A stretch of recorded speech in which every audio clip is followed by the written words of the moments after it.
Next chapter, compound proportions and rate of work. So far, we know about simple direct and inverse proportions involving two quantities. If an increase in one quantity results in a proportional increase in the other, that's direct proportion. If, for instance, you are contributing cash for a project, as the number of contributors increase, the total amount collected increases as well. And so the number of contributors and the total amount contributed are directly proportional. If, however, an increase in one quantity results into a decrease in the other, then the two quantities are inversely proportional. If 5 workers can finish a job in 10 days, an increase in the number of workers will result into a decrease in the number of days taken. And so the number of workers and the number of days taken are inversely proportional. If you can be able to identify the relationship between quantities like that, working questions here will be a lot easy. Let's take an example. 5 men can finish a job in 8 days. How long will it take 4 men to finish the same job? We have two methods for working this one out: the unitary method and the ratio method. The unitary method, this involves step-by-step computations. So we go, 5 men take 8 days. It means 1 man will take 5 times 8 days. And then 4 men will therefore take 5 times 8 over 4. And that gives us 10 days. In the ratio method, the number of men decreases in the ratio 5 to 4. And so the number of days will increase in the ratio 4 to 5. And this is because the number of men and the number of days are inversely proportional. If one increases, the other decreases. So we have 5 over 4 is 8, and that gives us 10 days. But perhaps the biggest question usually is what fraction to multiply with. Why 5 over 4 and not 4 over 5? This is how we do it.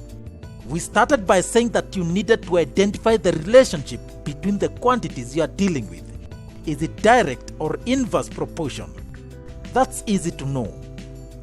Now consider a ratio like this: 5 to 2, which means a decrease, or 2 to 5, which means an increase.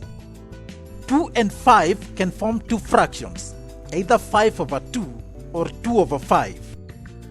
5 over 2 is an improper fraction, and 2 over 5 is a proper fraction. When you multiply a number by an improper fraction, you increase that number. When you multiply that number by a proper fraction, you reduce that number. For example, let's take 10. 5 over 2 times 10 will give us 25. So 10 has been increased to 25 by multiplying it by an improper fraction, 5 over 2. 2 over 5 times 10 will give us 4, and so 10 has been reduced to 4 by multiplying it by a proper fraction, 2 over 5. For the purpose of this chapter, let us call an improper fraction an increasing fraction and a proper fraction a reducing fraction. And so in the ratio 2 to 7, 7 over 2 is an increasing fraction, 2 over 7 is a reducing fraction. And so in working proportions, all you need to ask yourself is whether you want to increase or reduce the other quantity. Let's see our example. We have two quantities, the number of men and the time taken to finish the job. 5 men take 8 days. How long will 4 men take? You ask yourself, if 5 men take 8 days, do you expect 4 men to take more time or less time? It's a simple common sense question. Of course they will take more days, and so we need to increase the other quantity. We use an increasing fraction. Between 5 and 4, the increasing fraction will be 5 over 4. So we multiply that with 8, and that gives us 10. Let us now rephrase the question. 5 men take 8 days to complete a job. How many men are needed to finish the same job in 10 days? In this case, the quantity we are looking for is the number of men. 5 men take 8 days. How about 10 days? You ask yourself, if 5 men take 8 days to complete the job, if you wanted to have the job done in 10 days, do you need more men or less men? Common sense will tell you that you need less men. More men will of course take less time. So if you want to take a longer time, you reduce the number of workers. So we want to reduce the other quantity. Between 8 and 10, the reducing fraction is 8 over 10. And so you multiply that with 5, and that gives us 4.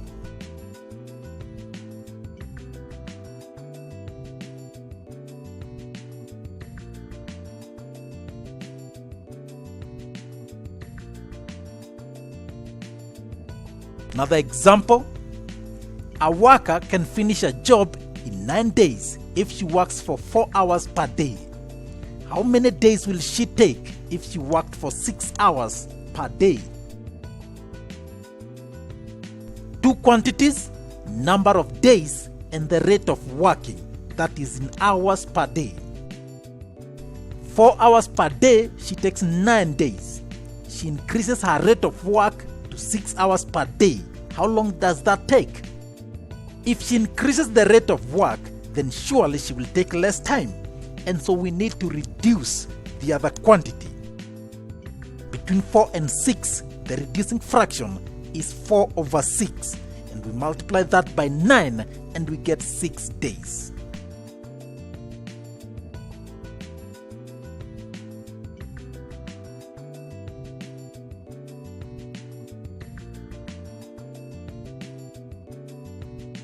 Next, compound proportion. Now, in compound proportions, there are more than 2 quantities involved, and so the quantity in question will depend on at least 2 other quantities. For example, 5 men working for 4 hours per day are paid 2,000 shillings. What will be the wages of 10 men working for 3 hours per day? 3 quantities, number of men, hours of work, and the total wage. Work the exact same way, but we handle each pair of quantities separately. 5 men working for 4 hours are paid 2,000 shillings. 10 men working for 3 hours will get how much? So the missing quantity is wages. Compare each of the other quantities in relation to the wages. We start with the number of men and wages. At this point, we ignore the hours of work. If 5 men are paid 2,000 shillings, would 10 men be paid more or less? Of course it's more, so we need an increasing fraction. 10 over 5 times, leave it there. We deal with the hours of work and the wages. We ignore the number of men. If you work for 4 hours, you are paid 2,000. Suppose you work for 3 hours, do you expect more or less pay? Of course you expect less, so we need a reducing fraction, 3 over 4. We multiply it here and then everything by 2,000 and we shall get 3,000 shillings.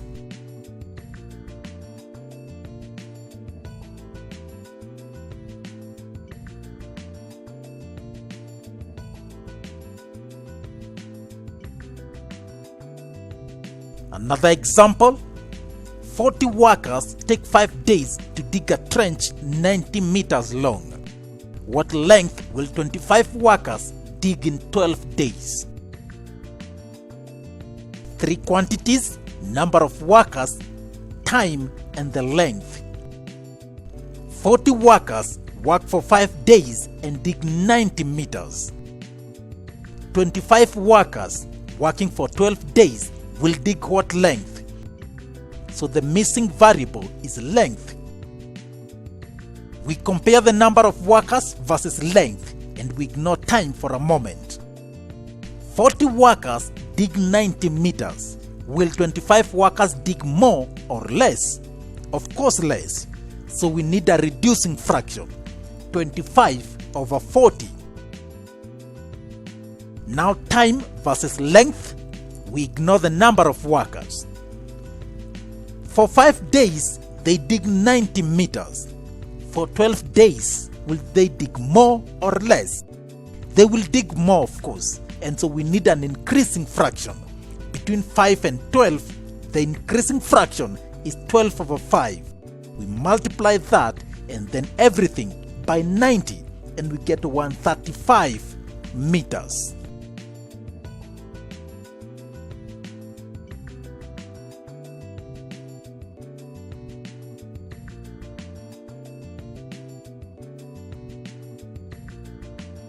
Another example, a military camp has enough food to feed 180 soldiers for 30 days.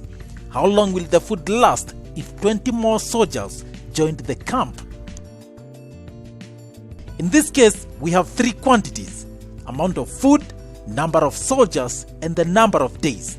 However, we have no figures for the amount of food, and that's because it doesn't change. We can assign it any value, like 1. So we have the number of soldiers, number of days, and the amount of food. 180 soldiers will feed on that food for 30 days.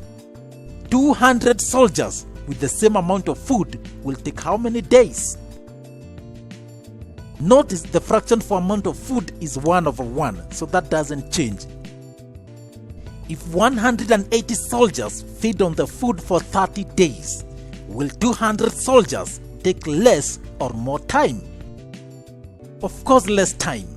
So we need a reducing fraction between 180 and 200.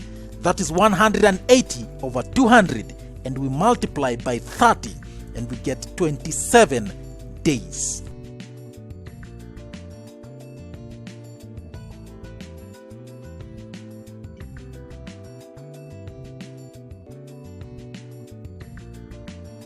There are, however, some problems that will only work with the unitary method.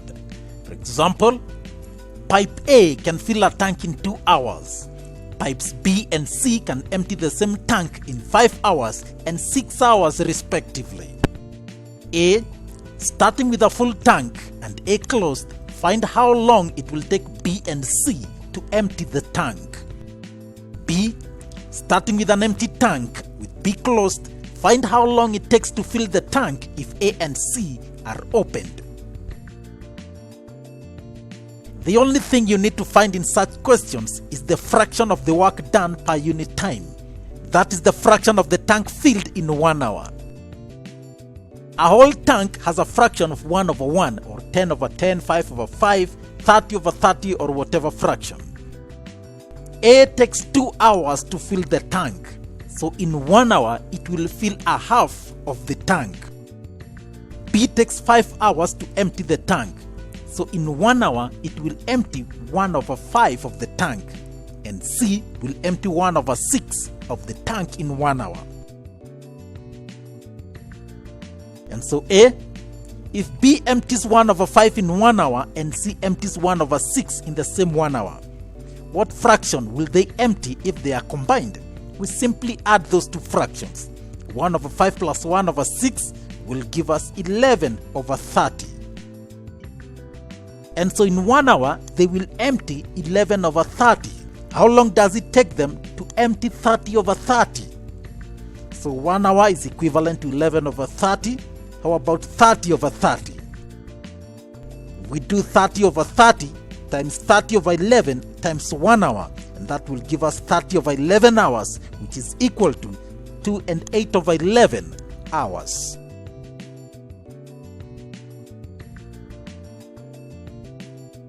B, in 1 hour, A fills a half of the tank and C will empty 1 over 6. And so A works faster than C. What fraction will be filled in 1 hour if both were opened? It's the difference between the two fractions. So a half minus 1 over 6 will give us 1 over 3. So in 1 hour, a third of the tank will be filled. What about 3 over 3? So 1 hour is equivalent to a third. What about 3 over 3? So we do 3 over 3 times 3 over 1 times 1 hour, and we get 3 hours.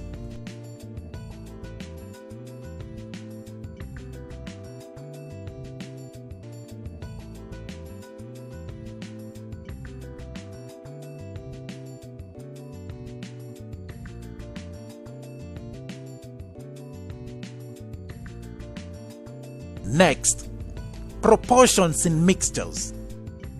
Now, mixtures are formed by 2 or more different substances. In building construction, sand, ballast, and cement are mixed. In metals, alloys are formed by mixing 2 or more metals. The ratio of the components determines the quality and cost of the mixture.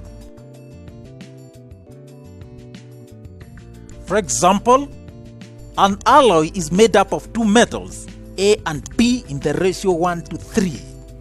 The cost of 6 kilos of A is 5,400, and the cost of 3 kilos of B is 7,200. Calculate the cost of 8 kilos of the alloy. Now we find the cost per kilogram of each metal. A, 5,400 divided by 6, and that gives us 900. B, 7,200 divided by 3 will give us 2,400. Then we find the number of kilograms of each metal in the 8 kilograms of the alloy. We use the ratios. A, 1 over 4 times 8 will give us 2 kilograms. So the price will be 2 times 900, that will give us 1,800. B, 3 over 4 times 8 will give us 6 kilograms. So in the 8 kilogram alloy, there are 6 kilograms of B. And so the price will be 6 times 2,400, and that will give us 14,400. The total is 16,200.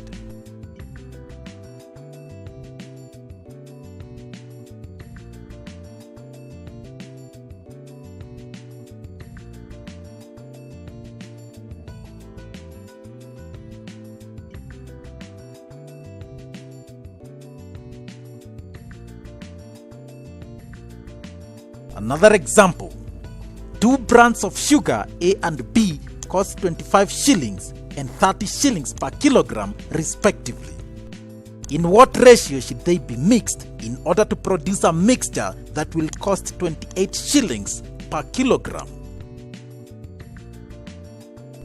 2 things before we work this one out. 1. Consider a ratio like 3:4. We can actually simplify this ratio such that any of the elements, either 3 or 4, becomes 1. For instance, dividing by 3, we would have 1 to 4 over 3, and so the left hand side has become 1. Or dividing by 4, we shall have 3 over 4 to 1. In working proportions in mixtures, we find this fractional ratio by making any of the elements 1, and then we will find the whole number ratio after we are done. 2. The cost of the mixture is equal to the sum total of the individual components in the mixture.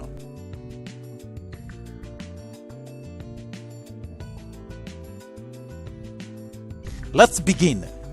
We don't know the ratio of the mixture, but let's make one of the elements in the ratio be 1 and give the other x. Any will do. So let's say A to B is equal to x to 1. Now we just need to find x, and if we get a fraction, we shall make it a whole number in the end. This ratio means that the mixture has x kilograms of brand A and 1 kilogram of brand B. And so the total mass is x plus 1 kilograms. Cost of the mixture is 28 shillings per kilogram, and so we shall have x plus 1 times 28. Separate costs. Brand A costs 25 shillings per kilogram. in the mixture we have X kilograms of brand A, and so we shall have X times 25, that is 25X shillings.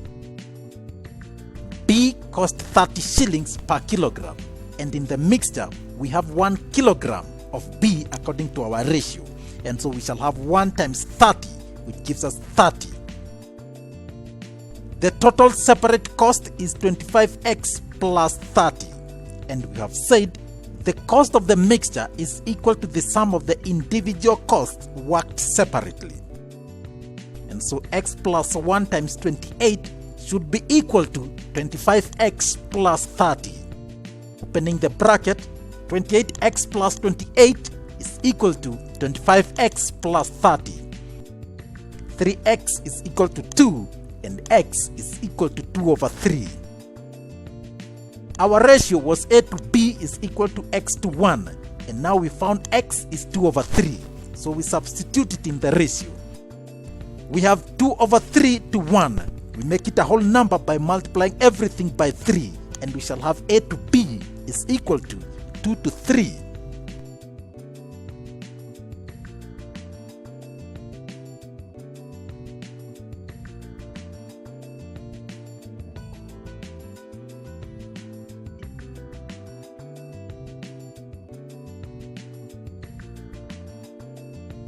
Another example, 2 brands of flour P and Q cost 120 shillings per kilogram and 180 shillings per kilogram.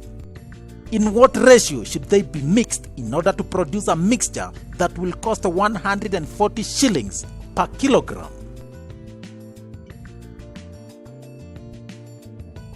We choose a ratio with 1 and a random X. So we say P to Q is equal to X to 1. And so in this mixture, we have X kilograms of P and 1 kilogram of Q. Total mass will be X plus 1 kilograms. Total cost will be X plus 1 times 140. Separate costs, brand P will be X times 120, and brand Q will be 1 times 180. That gives us 120X plus 180. Cost of the mixture will be equal to the separate cost, and so we shall have X plus 1 times 140 should be equal to 120X plus 180. Opening the brackets, 140X plus 140 should be equal to 120X plus 180. 20X is equal to 40, and X is equal to 2. P to Q was equal to X to 1, and now we found X is 2, and so P to Q is equal to 2 to 1.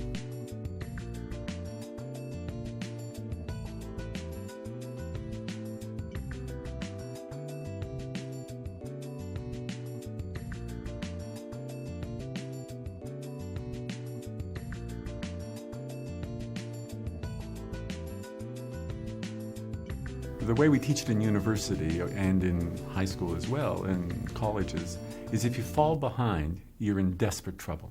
That if you miss a class or miss an idea or don't do your homework, you go to the next class and the teacher assumes you know it, but it's like Greek to you. And so the biggest challenge is not falling behind, and the strategy is do whatever needs to be done so you don't fall behind. Seek help wherever you can find it, from students, from student help centers, from the teacher, from the teaching assistant, wherever you can get it. Because if you fall behind, it's like you're missing a floor in the building, you're missing a brick in the wall, and you just can't build the second floor without a good understanding of the first floor. It applies course to course, it applies class to class. Miss a class, one class, maybe that's fine. Miss 2 or 3 for whatever reason, the rest of they're speaking a foreign language for you, and you just have to make it up, or going to class has no point. If you don't go to class, it just gets worse. It snowballs, and once it starts going downhill, you're in trouble. And so the biggest secret, or the biggest piece of advice, is get help early from as many people, and there's lots of sources for help, that other students in the course, teachers, etc. And so go there for it, and go early, and go as often as necessary.